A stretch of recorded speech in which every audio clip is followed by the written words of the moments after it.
Ha? Bakit pass? Napatawad na kita sa pagtapon ng binili ko kahapon.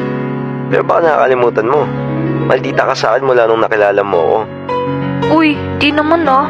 Akala mo lang siguro yun. So, sinungaling ako. Hindi. I mean lang naman na gano'n naman talaga ako sa lahat ng tao. Wala namang exceptions dun.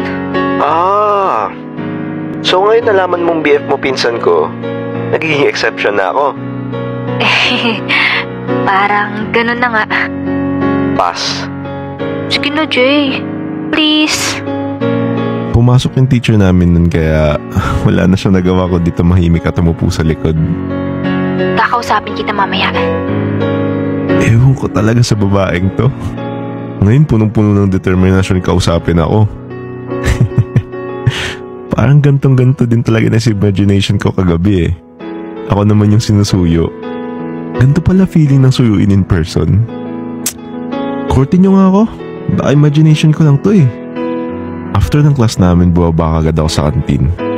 At kagaya na sa imagination ko, sumunod siya sa akin. Panis na naman kayo. Main character na ako mga be.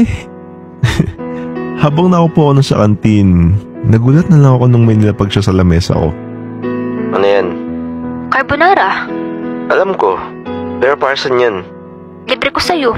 Ayoko ng carbonara. Di ako mahilig dyan. Ano ba gusto mo? Wala. Nagtatampo ka pa din. Sorry na nga eh. Anong tatampo? Hindi lang tayo close. Sus, sabi nga ng BF ko, madaldal ka daw kapag feeling close mo kausap mo. Kala niya lang yun. Sorry na. Please. Sa'yo na yung carbonara mo.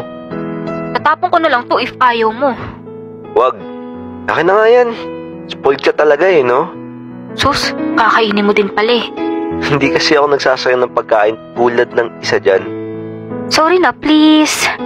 Gagawin ko kahit anong gusto mo. Kahit ano?